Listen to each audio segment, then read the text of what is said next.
Abra sua Bíblia, meu irmão, minha irmã, primeira carta de Paulo aos Coríntios, no seu capítulo 3, para nós meditarmos. Nós estamos continuando na série expositiva, na primeira carta de Paulo à igreja de Corinto. Nós vamos ler os 9 primeiros versos do capítulo 3 para a nossa meditação nessa manhã. 1 aos Coríntios, capítulo 3, de 1 a 9, eu quero falar um pouquinho com os irmãos sobre a importância de nós abandonarmos a imaturidade, a importância de nós crescermos em Cristo Jesus. Diz assim o texto das Escrituras, em algumas Bíblias ele vai ter ali um título como Cooperadores de Deus.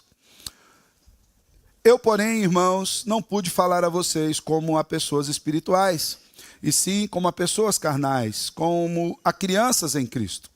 Eu lhes dei leite para beber, não pude alimentá-los com comida sólida, porque vocês ainda não podiam suportar, nem agora ainda podem, porque vocês ainda são carnais. Porque se há ciúmes e brigas entre vocês, será que isso não mostra que são carnais e andam segundo os padrões humanos? Quando alguém diz, eu sou de Paulo, e outro diz, eu sou de Apolo, não é evidente que vocês andam segundo os padrões humanos? Quem é Apolo? E quem é Paulo? São servos por meio de quem vocês creram, e isto conforme o Senhor concedeu a cada um. Eu plantei, Apolo regou, mas o crescimento veio de Deus. De modo que nem o que planta é alguma coisa, nem o que rega, mas Deus que dá o crescimento. Ora, o que planta e o que rega são um, e cada um receberá a sua recompensa de acordo com o seu próprio trabalho. Porque nós somos cooperadores de Deus, e vocês são lavoura de Deus e edifício de Deus. Até aqui. Vamos orar mais uma vez? Te louvamos, Senhor, pela oportunidade que temos agora de meditar na Tua palavra, e lhe pedimos que o Senhor nos dê ouvidos atentos e coração aberto, para recebermos a Tua verdade e para sermos transformados e moldados por essa verdade. É em Cristo que oramos. Amém. Como você lidaria, pensa bem, como você lidaria com uma pessoa adulta? Imagina que você está ali numa loja e vem uma pessoa adulta, entra numa loja de sapatos no shopping, e porque ela não conseguiu comprar o modelo que ela desejava, ou porque o preço não estava adequado, ou porque quando ela foi passar o cartão de crédito ali, o limite já tinha estourado e ela não conseguiu comprar aquilo, essa pessoa adulta se jogasse no chão, começasse a chorar e a fazer birra. Como você lidaria com isso?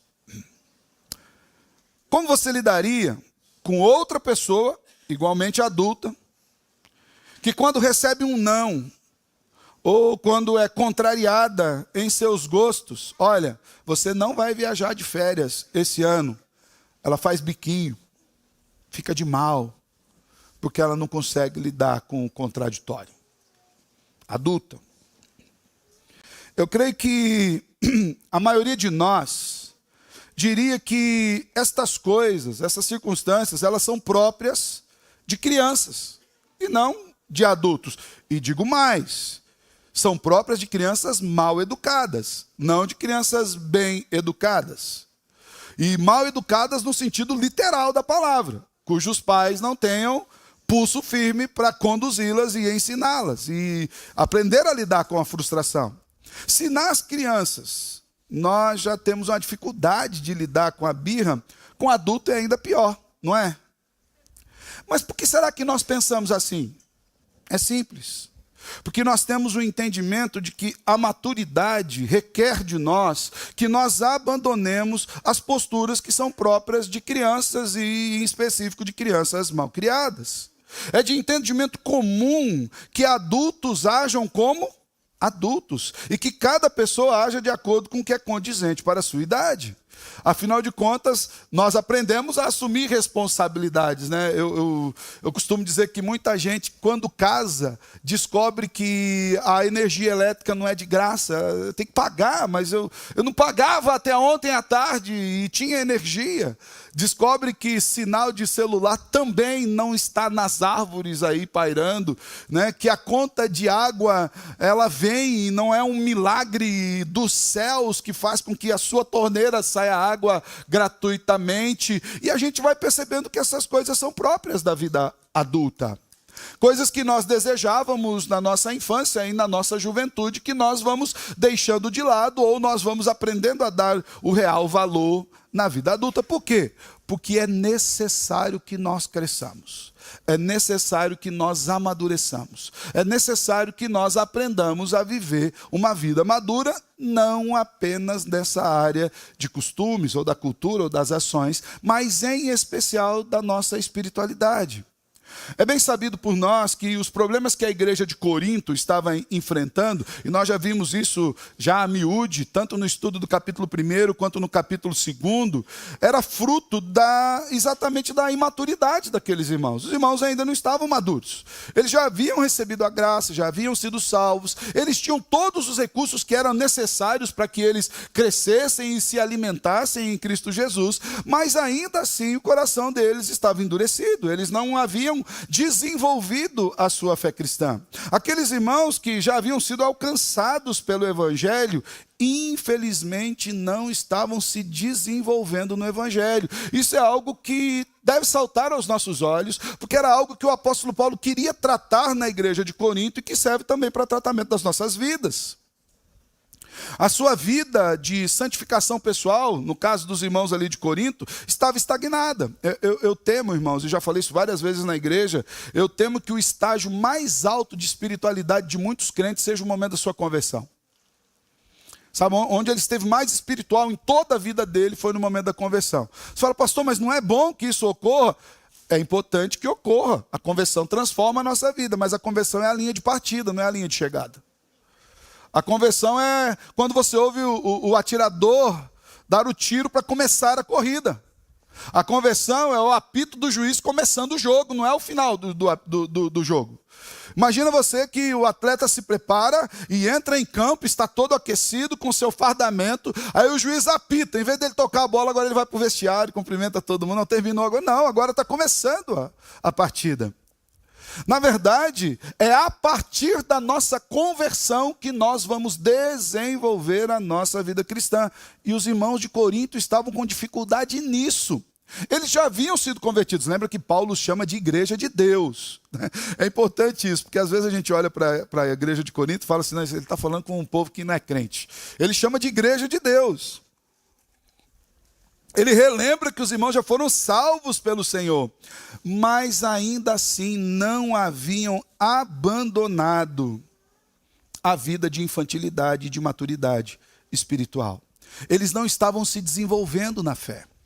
E Paulo agora no capítulo 3, então no capítulo 1 ele trata de algumas questões das divisões. No capítulo 2, o apóstolo Paulo vem mostrando isso de uma maneira muito mais profunda.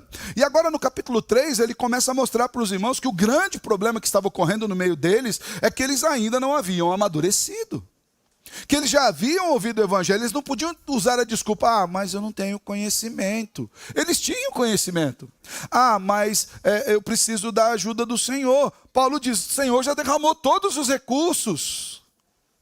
O que falta? O que falta era que eles colocassem isso em prática. Então, nesse sentido, irmãos, eu quero tratar com os irmãos sobre a importância de nós abandonarmos a imaturidade. E eu quero linkar 3 aspectos rápidos com os irmãos. Quero falar um pouquinho sobre o problema que é a imaturidade na vida dos crentes. Quero falar como a imaturidade se mostra para nós, como a gente pode ter uma prova que a gente é imaturo ou não. E qual a solução que Paulo apresenta aqui para a imaturidade dos irmãos, ou melhor, para que eles abandonem a imaturidade. Então, em primeiro lugar, quero falar com vocês sobre qual é o problema da imaturidade, e Paulo deixa isso muito bem claro aqui nos 2 primeiros versículos do capítulo 3, quando Paulo diz, eu, porém, irmãos, não pude falar a vocês como a pessoas espirituais, e sim como a pessoas carnais, como a crianças em Cristo. Eu lhes dei leite para beber, não pude alimentá-los com comida sólida, porque vocês ainda não podiam suportar, nem ainda agora podem, porque vocês ainda são carnais. Paulo termina a sessão do capítulo 2, se você tiver com a sua Bíblia aberta, você dá uma olhadinha ali, os últimos versículos, a partir do versículo 14 do capítulo 2, Paulo termina traçando uma diferença entre o homem natural e o homem espiritual. A partir do versículo 14, ele diz que a pessoa natural não aceita as coisas do Espírito de Deus, porque elas se discernem espiritualmente. Versículo 15 diz, mas a espiritual vai julgar todas as coisas, mas não vai ser julgada por ninguém. E o final do 16 diz, olha, nós, igreja, eu e vocês, nós já recebemos a mente de Cristo. O homem natural aqui, que Paulo trata, é o homem psíquicos. É aquele cujos interesses e fins e ideias são apenas para a vida terrena. Paulo está dizendo, olha, o problema de vocês é que vocês estão focados na vida terrena de vocês.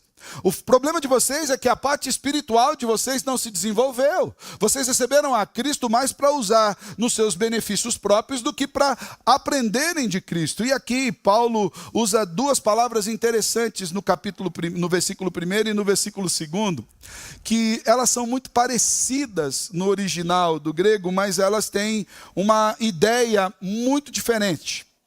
Para mostrar que aqueles irmãos, eles ainda não eram espirituais, mas eles ainda estavam focados nas suas próprias vontades. Haja vista a divisão que tinha no meio deles. No versículo 1 do capítulo 3, Paulo chama os irmãos de carnais, mas o carnais ali é uma tradução do termo grego sarkinos. Ele vem da palavra grega sarx, que significa carne como um todo. Né? A ideia de carne, de ser carnal para Paulo, ela não era tão especial, porque Paulo trata isso em outros lugares. Mas aqui, em específico, quando essa palavra, esse adjetivo, tem esse final de inos, Paulo fala, vocês são sarquinos. Né?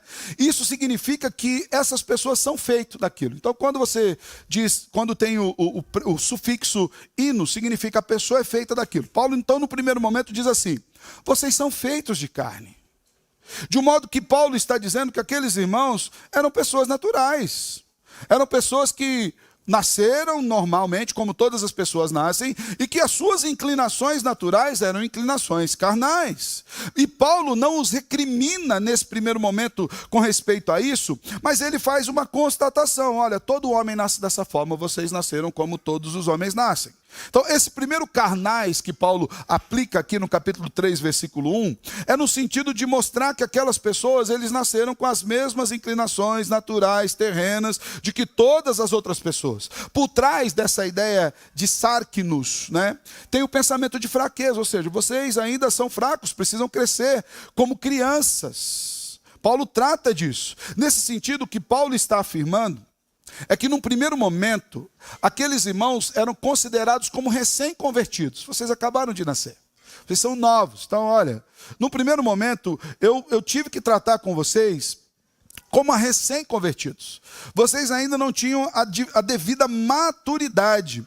O apóstolo aqui, ele não está fazendo uma acusação, mas ele está apontando para uma condição. Olha, num primeiro momento, é até natural que vocês ajam sem o devido discernimento, porque como todas as pessoas, vocês receberam a verdade e estão num processo de desenvolvimento. Mas no segundo versículo, no versículo 2, aqui na nossa Bíblia está mais uma vez tratando de carnais. Mais uma vez ele fala, olha, então no versículo 1 fala, eu porém não vos pude falar como a espirituais, mas como a carnais. Daí ele vai dizer que deu beber leite, já vou falar com as crianças sobre isso. E no versículo 2, mais uma vez Paulo trata, nem agora eu posso, porque ainda sois carnais. Só que nesse segundo carnais aqui, é uma tradução do termo que também é derivado de sarx, também é derivado de sarcói, de sárquicos, só que Paulo trata agora como sarquicói, não como sarquinos, ou seja, vocês nasceram como todo mundo nasce. Mas agora, quando esse termo diz, quando ele termina com o coi, os sárquicos vai com o coi, significa que eles estão dominados pela carne. Então, o primeiro significa, vocês são dessa natureza, vocês são assim. Mas o segundo significa, vocês são dominados por isso. Vocês não abandonaram a carnalidade de vocês. Para Paulo, a carnalidade significa a natureza humana separada de Deus, que proporciona uma porta aberta para a entrada do pecado. A questão para Paulo não é que os coríntios sejam de carne, como ele diz no começo. Olha, vocês são de carne, é natural que vocês se desenvolvam. Todos os homens são assim. A grande questão de Paulo é que eles estavam dominados pelas paixões carnais. Veja bem, o problema, irmãos, não é que nós nasçamos e desenvolvamos. O problema é quando nós não queremos desenvolver. É quando a nossa fé fica estagnada. Quando a gente não permite que o evangelho transforme a nossa vida. A questão dos coríntios é que eles não haviam se desenvolvido. E aí, crianças, ali no versículo 2 diz que Paulo diz o quê? Eu lhes dei de beber o quê? Leite. Aí a mamadeira. Você pode escrever na sua mamadeira aí, leite. E leite é alimento próprio para crianças. Em especial na mamadeira. Se você viu um adulto chupando uma mamadeira, isso é uma coisa feia, coisa estranha, alguma coisa, algo de errado não está certo, né? Por quê? Porque não é natural. E Paulo está dizendo isso para aqueles irmãos: olha, infelizmente eu preciso continuar dando para vocês um alimento básico. Eles ainda eram infantis, eles não conseguiam compreender as coisas mais profundas do evangelho. É interessante que quando Paulo fala sobre ter que alimentar os coríntios, e aqui a gente pode fazer uma autorreflexão, uma autoconfrontação, cada um de nós, quando Paulo diz que precisava alimentar os irmãos com leite, ele está usando a mesma linguagem que o autor de Hebreus usou para tratar dos seus ouvintes, que eles também precisavam beber leites, uma vez que eles ainda não podiam suportar a comida sólida. O autor de Hebreus explica a metáfora do leite, dizendo que ela significa as doutrinas rudimentares da fé cristã. Ou seja, aquilo que é básico. Então, olha, eu preciso voltar a falar para vocês sobre pecado, porque Jesus morreu. Eu preciso voltar a ensinar vocês que vocês precisam amar uns aos outros. Eu preciso voltar a falar para vocês que vocês precisam olhar para Cristo. Eu estou precisando voltar a falar para vocês se perdoarem, para vocês não se devorarem, como Paulo disse aos Gálatas, por exemplo: olha, vocês ficarem se mordendo um ao outro, fique esperto que uma hora vocês vão se matar. Paulo está dizendo: olha só, eu preciso mais uma vez voltar para vocês e pegar igual duas crianças, pegar pelo braço e falar: não briga com o coleguinha da escola. Não pode morder o amiguinho. Mas vocês têm 20 anos. Não dá para eu chegar para você agora e pegar pela orelha e falar assim: não trata mal a professora. Não precisa mais disso. Eu lembro que um dos impactos que eu tive quando eu entrei na faculdade de teologia, eu vinha da ideia de escola, né? E no meu tempo de escola, um dos terrores do aluno é se o diretor tivesse que chamar a mãe. Você já encomendava a alma para o Senhor, pedindo que ele guardasse, porque o corpo você sabia que ia ficar estragado a partir daquele momento. Então nós tínhamos pavor, nós respeitávamos. Eu sou daquele tempo que quando a diretora chegava na porta da sala, todo mundo levantava, ficava em pé. Às vezes até a professora assustava, que ela estava dando aula, ela não via no quadro. Chegava o diretor, quando a professora olhava, estava todo mundo em pé. Olha com a diretora estava ali. E só sentava quando a diretora mandava sentar. Pode sentar, se sentava. De repente eu chego no seminário e eu vejo assim, a aula correndo e alguém levanta e sai. Banheiro, volta, sai assim. Essa liberdade. No começo eu estranhei, falei: nossa, vai atrapalhar a aula. Mas não atrapalhava. Por quê? Porque as pessoas, e eu estava aprendendo a lidar com aquilo, estavam lidando com a sua maturidade. De maneira que eles saíam, voltavam, não atrapalhavam, entravam tranquilamente. Não precisava mais o professor ficar falando: ó, levanta a mão, fazer isso. Você vai aprendendo isso naturalmente. Paulo está dizendo: meus irmãos, aquilo que eu achava que estava superado por vocês, eu precisei tratar de novo com vocês. Sabe por quê?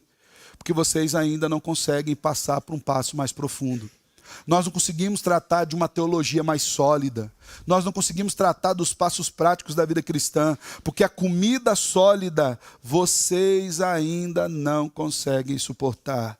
A doutrina avançada do evangelho vocês não suportam. E daí a gente vê aquele monte de bobagem que é dito nos nossos dias. Por exemplo: ah, pastor, mas doutrina mata. Não, irmãos. Doutrina mata quem não aguenta alimentar com ela.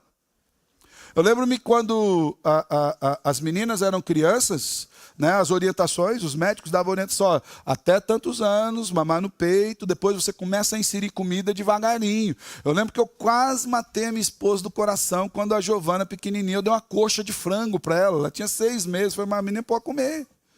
A Patrícia é louco, né? Não podia. Por quê? Ela não estava preparada para aquilo. Lembro de um outro evento em que ela precisava tomar um certo medicamento.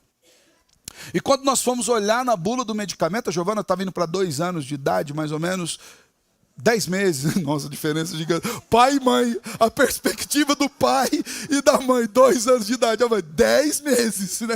E fique com a perspectiva da mãe, é mais segura, tá?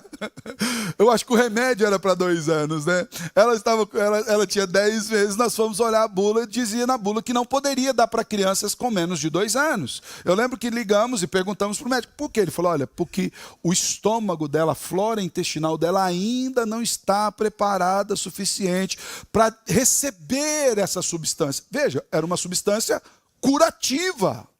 Era um remédio, mas ela não estava preparada para receber aquele curativo, aquele remédio, porque ela ainda era uma criança. Então veja bem, irmãos, pelo tempo que já havia decorrido, desde que Paulo plantou a igreja de Corinto, e ele ficou ali 18 meses ensinando, a gente não pode dizer que o professor era ruim. Nesse caso aqui, não dá para penalizar o professor, era o apóstolo Paulo. 18 meses ali. Depois passou um tempo e ele agora escreve uma carta. Decorrido todo esse tempo, Paulo fala, olha, não houve avanço. Vocês ainda precisam das coisas que eu dei lá no começo. Mamadeira, coisa de criança. Porque o alimento sólido, aí crianças, o pratão de comida, esse alimento sólido, vocês ainda não estão preparados para comer. Esse alimento sólido, o estômago de vocês precisa estar habilitado a digerir. Vocês precisam ter uma situação melhor espiritual para que vocês compreendam. Assim como uma criança precisa se desenvolver na sua alimentação e paladar, nós também devemos desenvolver na nossa vida espiritual, compreendendo verdades mais profundas e estando habilitados para aplicar essas verdades nas nossas vidas, irmãos. A imaturidade mantém os crentes com atitudes e pensamentos infantis, e por isso é um problema. Você imagina, Paulo plantou a igreja, discipulou por 18 meses, saiu da igreja e volta recebendo, os irmãos estão se matando lá. A coisa está ruim lá. A imaturidade gera uma igreja sentimentalista, cheia de sentimentalismo barato. Ninguém quer perdoar ninguém. Está todo mundo assim, ai pastor, mas o fulano falou isso aqui de mim. Ele falou mal de mim, já falei para você, ele falou mal de você porque te conhece pouco. Se ele conhecesse bastante, ele teria coisas piores a dizer. E não é verdade? Ninguém sabe mais dos meus pecados que eu mesmo. Se a pessoa me conhecesse como eu sou, como eu me conheço, ela fala, misericórdia, só a graça do Salvador Jesus. Uma igreja imatura é uma igreja cheia de reclamações. É uma igreja que você encontra falta de compromisso, porque compromisso é próprio de adulto, tá? É adulto que paga a conta. É adulto que aprende o que significa a palavra boleto. É adulto que entende o que significa fatura de cartão de crédito. Ontem nós saímos e fomos visitar o Rodrigo e a Josiane. Fomos eu, Diácono Júlio, Diácono Márcia, as esposas. Faleceu o pai dele lá em Ivatuba e nós fomos lá visitar, dar um abraço de consolo. E as crianças ficaram em casa. Quando nós voltamos, né, estava ali, a minha mais nova veio e falou, nós compramos um lanche para nós comermos, né? Elas estavam em 2 e tinha a tia Lil em casa. Elas compraram 3 lanches, comeram os 2 grandes e racharam o pequeno. Né? Tia Lil nem viu o lanche, né? E a outra falou com toda a alegria, né? Como é que vocês pagaram, né, Júlio? Paguei com o meu cartão. Paguei com o meu, esse lanche eu paguei com o meu dinheiro, o meu cartão. De quem que é o cartão? Tenta adivinhar. Para criança isso é natural. Para adulto não. Quem tem que preocupar com a fatura é a gente. Quem tem que preocupar com o compromisso é a gente. Uma igreja imatura é uma igreja que vive com perturbação, atrás dos seus próprios desejos. É uma igreja que quer perpetuar suas vontades. O próprio apóstolo Paulo afirma posteriormente, nós vamos ver isso lá em capítulo 13, versículo 11, sobre a necessidade do crescimento. Ele diz, quando eu era menino, eu falava como menino, eu sentia como menino, eu pensava como menino. Mas quando eu cheguei a ser homem, eu desisti das coisas próprias de menino. Na verdade, não é nem um abandono antinatural, forçado. Nós literalmente desistimos das coisas próprias de menino. É uma roupa que não nos veste mais. É um modelo que não mais nos cai bem, porque amadurecemos. Então, a imaturidade é um problema. A imaturidade gera problemas. A imaturidade é uma porta aberta para o pecado. Segundo, quais são as provas, então, da imaturidade? Porque Paulo, ele não acusa os irmãos à toa. Fala, vocês são imaturos, tal. Paulo fala, deixa eu mostrar para vocês onde está a imaturidade de vocês. A partir do versículo 3, Paulo diz o seguinte. Olha, e Paulo faz isso de uma maneira retórica. Eu gosto Paulo é um homem fantástico, levantado por Deus. Ele usa de uma maneira retórica para levar os irmãos a pensar. Ele fala, olha bem, porque se há ciúmes e brigas entre vocês, será que isso não mostra que são carnais e andam segundo os padrões humanos? Paulo, será? Olha aí, dá uma olhada. Ele já chamou o povo a olhar outra vez, né? Vai lá assim, olha vocês, irmãos. Cadê todo mundo inteligente, todo mundo rico no meio de vocês? Dá uma analisada. E aí Paulo diz, quando alguém diz, eu sou de Paulo, e outro diz, eu sou de Apolo, não é evidente que vocês andam segundo os padrões humanos? Então Paulo fala, olha, vocês querem saber o quanto vocês são imaturos? Olha como vocês estão andando. Olha as brigas que há no meio de vocês. Estou precisando chamar os irmãos, pegar, não briga com o coleguinha. Vai ficar de castigo no cantinho, vou ligar para a mamãe. Imagina, tem que mandar carta de advertência em casa para a mãe dos crentes.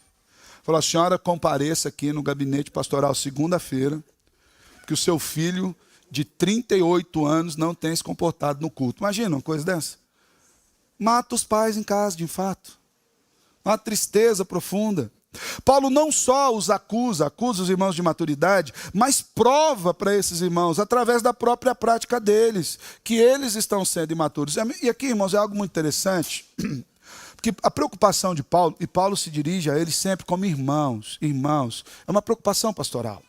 Paulo não está aqui se dirigindo, vocês são pecadores degenerados. Paulo chama a uma autoanálise. Irmãos, olhem como vocês estão se portando. Olhem o andar de vocês. Os ciúmes eram frequentes na igreja de Corinto. Eles se observavam desconfiados, invejando os dons alheios. Eles tinham problema com o dom espiritual. Tinha gente que queria colocar, esse aqui é o melhor dom, o outro é o melhor dom. Paulo falou, vocês vão procurar com zelo os melhores dons. E depois Paulo coroa essa questão falando do amor. Falou, ainda que eu entregue a minha vida para ser queimada, ainda que eu dê todos os meus bens. Se não for o amor, está tudo errado. Mas eles disputavam, né? Eu falo em línguas, hein? O outro falava, mas se eu não interpretar, e aí, como é que fica, né?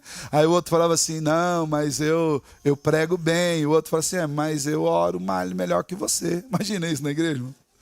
Era o que acontecia na igreja de Corinto. Né? Olha, o meu departamento, aconteceu uma vez isso numa igreja, foi muito interessante. Foram apresentar relatório de quantas cestas básicas tinham sido entregues pela igreja. Presbiteriano o negócio, né? Aí chegou lá relatório da SAF, 8 cestas básicas. Isso foi para o relatório da federação, 8 cestas básicas. Relatório da UMP, 8 cestas básicas. Relatório da UPH, 8 cestas básicas. Relatório da Juventude, 8 cestas básicas. Logo, conclusão final, 32. Adivinha quantas cestas básicas tinha sido no relatório final? 8 cestas básicas. Cada um deu um pacote de arroz ali, alguma coisa, entregou, mas colocou como deles. Porque a grande questão é o seguinte, eu não vou ficar atrás. Se o outro colocou, eu também ajudei nessa cesta. Coloquei 1 quilo de sal aí. Eu dei 2 quilos de fubá. A cesta é nossa também. Mas veja bem o contrassenso. O problema não era a cesta. O problema é que enquanto eles estavam preocupados em disputar de quem era a cesta, e nós olhamos um número e fazemos uma conta simples, e parecia nos inflado aquele número, 32 cestas cestas! Não, só 8 mesmo. É que eles estavam brigando para ver quem que foi lá que entregou a cesta. Era isso que estava acontecendo na igreja de Corinto, irmãos. Eles estavam disputando. E aqui está uma pergunta retórica que Paulo propõe aos coríntios. Será que isso não mostra que vocês são carnais e que estão andando segundo padrões humanos? Deixa eu contar mais uns pecados nossos aqui. PB, né? Você está em casa, não é pecado da sua igreja, da nossa aqui, fica de boa. Né? Não necessariamente da nossa aqui, mas da denominação. Eu já vi. Final de relatório, de final de ano, falei, gente, o ano passado nós fizemos tantas reuniões de oração, esse ano está faltando 2. Vamos fazer para pôr no relatório? E colocaram, nós não podemos mentir. Mentir é pecado. Então vamos orar para colocar no relatório que vamos fazer um a mais. Ou não? Gente, veja bem, você imagina que o Senhor está no céu com o nosso relatório. Rapaz, ó, esse ano foi ruim. Ah, mas agora vocês oraram, colocou. Não, agora está certo. Tranquilo. Então o ano que vem quero mais. Gente. É isso que Paulo está dizendo. Será que isso não demonstra, irmãos, que vocês ainda não cresceram? Paulo estava esperando uma resposta positiva deles. Era uma pergunta retórica da qual fica aquele momento de silêncio e espera assim, acho que é por aí. Eles eram, irmãos, de fato, como pessoas não espirituais que estavam vivendo de maneira carnal. Eles já haviam recebido o dom de Deus. Capítulo 2, versículo 2 falamos disso. Capítulo 1, logo nos primeiros versículos falamos disso. Mas eles agiam como se fossem pessoas do mundo. Eles transportaram os comportamentos mundanos para dentro da igreja. Eles transportaram as disputas mundanas, espiritualizaram essas disputas e trouxeram elas para o ambiente da igreja. Talvez eles não estavam dispostos a dar o tiro um no outro, mas eles estavam matando os irmãos dos seus corações. É como se a presença do Espírito Santo na vida desses irmãos não estivesse fazendo diferença nenhuma. A conduta diária não os distinguia daqueles que têm o Espírito, daqueles que não têm o Espírito Santo. Perceba isso. Paulo estava olhando para dentro da igreja, falando, irmãos, eu estou olhando para dentro de vocês, e eu olho para fora da igreja, eu não estou conseguindo ver diferença. Mas tem uma diferença grande, vocês foram salvos. O que está acontecendo com vocês? E o andar daqueles irmãos, segundo a carne, não condizia com a vida cristã que eles deveriam levar. Paulo aqui, ele retoma o assunto do partidarismo, inclusive para usar esse exemplo. Lá no versículo 4 ele fala, vamos voltar para o assunto que a gente estava tratando. Quando alguém diz, eu sou de Paulo, e outro diz, eu sou de Apolo, não é evidente que vocês ainda estão olhando os padrões humanos? Vocês ainda estão escolhendo de acordo com os padrões humanos? Já falamos com bastante volume sobre essas questões. E esse exemplo confronta os irmãos. Era uma realidade que estava ali premente diante dos seus olhos. A imaturidade espiritual, irmãos, sempre ficará evidente pela nossa prática. Você quer saber se você é imaturo ou não? Você quer saber se você é imaturo ou não? Veja como você anda. Crentes imaturos sempre necessitarão de uma demanda maior de serviço. Eu lembro que o professor de seminário mandou a gente escrever. E ele passou no caderno olhando. Escreve aí no caderno de vocês. Crente que não trabalha, dá trabalho. Crente que não trabalha, dá trabalho. A gente ria, achava que era uma piada, até a gente pastorear de verdade. Daí a gente via que havia uma realidade espiritual, teológica, filosófica, profunda ali. Veja bem, crentes imaturos são trabalhosos. Crentes imaturos demandam maior serviço. Crentes imaturos sempre olharão para si mesmos e focarão nas suas próprias preferências, em vez de olharem para Deus, para a obra de Cristo e para o Evangelho. Então Paulo fala, olha, vocês não podem se alimentar de alimento sólido.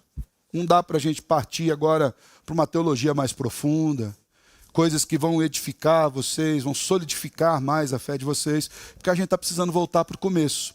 Quer a prova disso? Olha como é que vocês estão andando aí. Quantos anos vocês já são crentes e continuam na mesma coisa, continua com briga, continua com partidarismo? Porém, Paulo apresenta uma solução para resolver a imaturidade da igreja, porque Paulo queria resolver.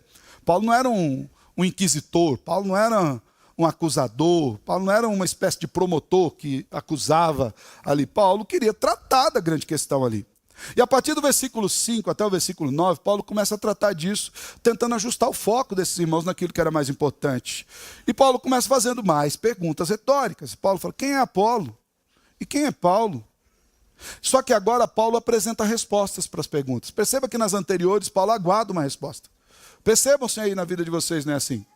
Agora Paulo fala, olha, deixa eu explicar para vocês. Quem é o Paulo? Quem é o Apolo? E Paulo responde, eles são servos por meio de quem vocês creram. E isso conforme o Senhor concedeu a cada um.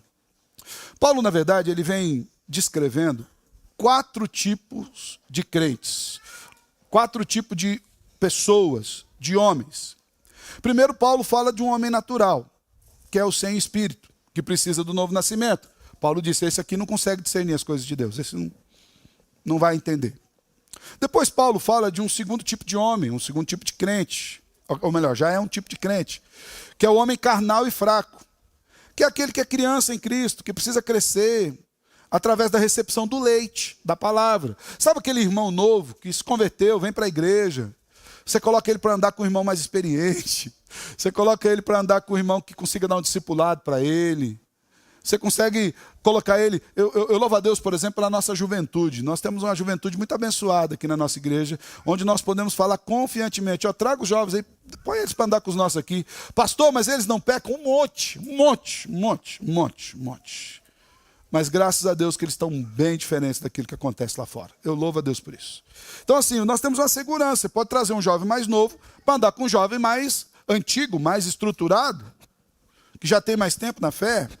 Eu tenho certeza que aqui no meio da igreja, se nós precisarmos aí, chegou um casal que precisa de orientação, nós levantamos aqui 10 casais capacitados de orientar esses irmãos nas mais diversas áreas. Olha, eu quero lidar com essa área aqui, tem esse casal que pode ajudá-lo, tem esse casal que pode ajudá-lo.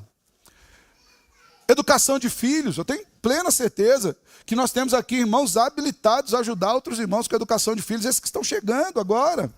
Ou alguém que se converteu e precisa crescer na fé. Eu tenho certeza que nós temos irmãos aqui habilitados a sentar com ele, a dar um discipulado. Então, são pessoas que já receberam a Cristo, mas estão no estágio de desenvolvimento. Paulo trata desse. Paulo trata de um terceiro tipo, que é o homem carnal obstinado. Aqui Paulo já começa a levantar o tom para tratar com essa pessoa. Mesmo já sendo mais velho, ainda continua imaturo. Esse é complicado. Esse você já tem que chamar um presbítero para andar com esse santo. Às vezes tem que aproveitar e chamar ele para falar no conselho, com todos os presbíteros e o pastor, porque ele ainda não amadureceu. Talvez um cristão que precisa de restauração da comunhão. Veja bem, quando Paulo está tratando da imaturidade adulta, Paulo não trata disso como uma mera falta de educação infantil que resolve com meia dúzia de varadas. Menos, 3 varadas. Senão vai cair minha live. Né? Não é disso que Paulo está falando. Ele falou, olha, aqueles que são imaturos, obstinados, aqueles que são dominados pela carne, os sárquicos, esses precisam de restauração de comunhão, esses precisam de arrependimento, de confissão de pecado, de abandono da teimosia, conforme João também vai tratar na sua primeira carta. Mas o quarto homem é o homem espiritual, amadurecido, que é aquele que Paulo diz que já se alimentou com o leite, cresceu na maturidade espiritual e agora ele consegue se alimentar com a solidez da palavra. Esse é o homem que Deus quer que nós sejamos, irmãos. É para isso que fomos salvos. Nesse sentido, Paulo apresenta uma forte argumentação. Veja bem, vocês estão se debatendo para seguir fulano, ciclano, quem é Apolo, quem é Paulo. O objetivo de Paulo é esvaziar a controvérsia sobre o culto à personalidade. Igreja não é lugar de culto à personalidade. Paulo deixa claro que tanto ele quanto Apolo são servos, e a palavra servos aqui é diáconos. São aqueles que servem debaixo de ordenanças estritas. Eles não estão a serviço para fazer aquilo que eles querem. Eles estão a serviço para fazer aquilo que lhes foi ordenado a fazer. Eles eram apenas aqueles que serviam à mesa para que os irmãos fossem supridos, seguindo as instruções de Deus. Paulo e Apolo só obedeceram para os coríntios aquilo para que os coríntios fossem abençoados. Eles só trabalharam porque Deus mandou trabalhar. Paulo está dizendo, não tem mérito em nós. Não há mérito no Apolo, não há mérito em Paulo. O que é importante para Paulo é o ofício, o ministério e não a pessoa. Veja a continuidade do argumento do apóstolo Paulo, versículo 6. E aí, crianças, nós temos aquelas figurinhas lá embaixo. Olha lá, 3 figurinhas que nos mostram o desenvolvimento de uma planta. E Paulo usa isso aqui no versículo 6. Paulo diz, eu plantei, Apolo regou, mas quem deu o crescimento? O crescimento veio de Deus. Versículo 7, de modo que nem o que planta é alguma coisa, nem o que rega, mas Deus que dá o crescimento. É Deus. No trabalho, Paulo e Apolo eram um só. Eles não estavam em disputa, mas eles estavam em harmonia. A obra da igreja e do evangelho, irmãos, não é a obra de um homem. Não é a obra de uma instituição. Não é a obra de uma pessoa, de um líder, de um pastor. Mas é de Deus. Paulo está dizendo, veja bem, irmãos. Quem edifica a igreja é o Senhor. Por isso, nenhum obreiro cristão deve ser idolatrado.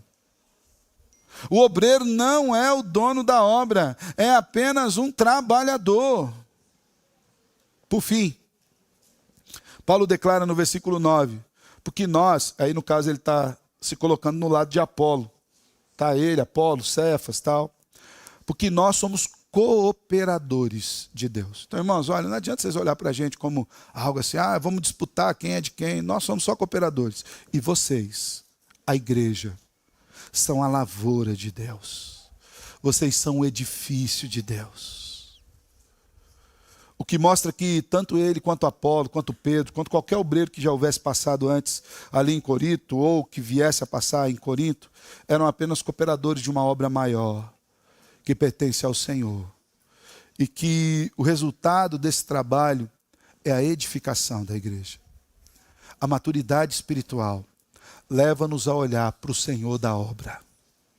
A maturidade espiritual leva-nos a entender que nós somos uma lavoura que está sendo cultivada por Deus. A maturidade espiritual leva-nos a entender que Deus está trabalhando em nós. Lemos hoje pela manhã Filipenses 1,6. Aquele que começou uma boa obra nas nossas vidas, Ele é fiel e Ele vai completar essa obra nas nossas vidas. Meus irmãos, o Senhor nos salvou para que nós cresçamos e nos desenvolvamos nele constantemente.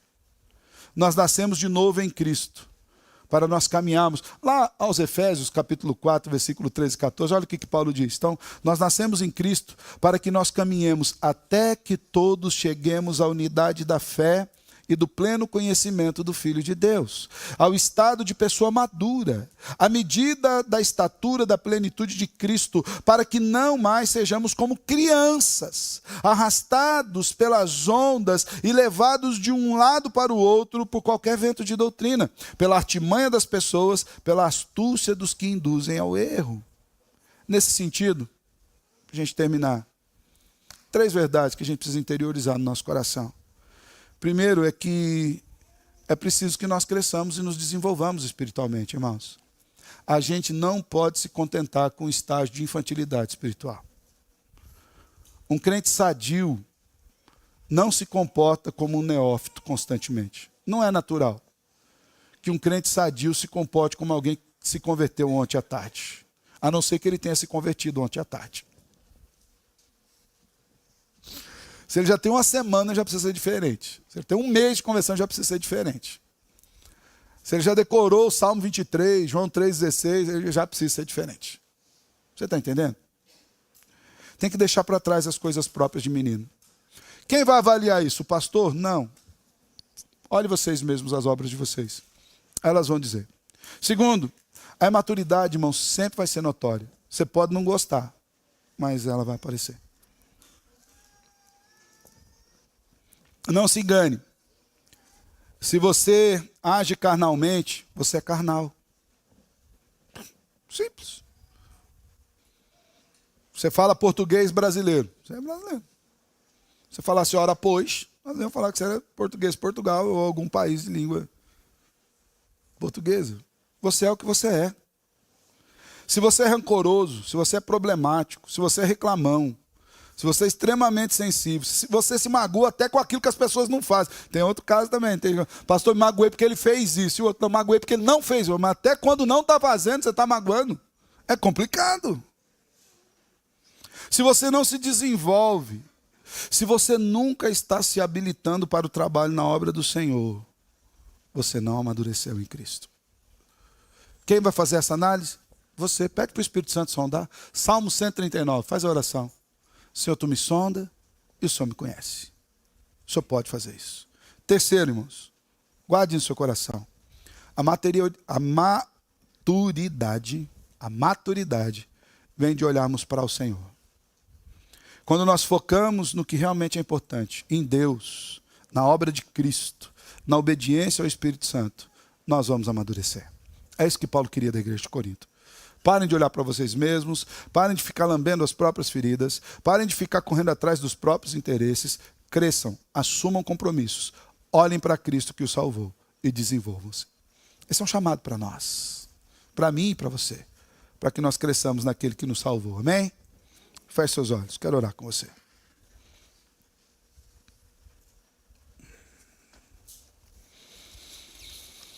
Te louvamos pela tua palavra, Senhor, pelo seu cuidado sobre nós, pela tua boa mão, pela tua misericórdia que está sobre as nossas vidas. Queremos lhe pedir que o Senhor nos ajude a amadurecer para parecermos cada vez mais com Cristo Jesus.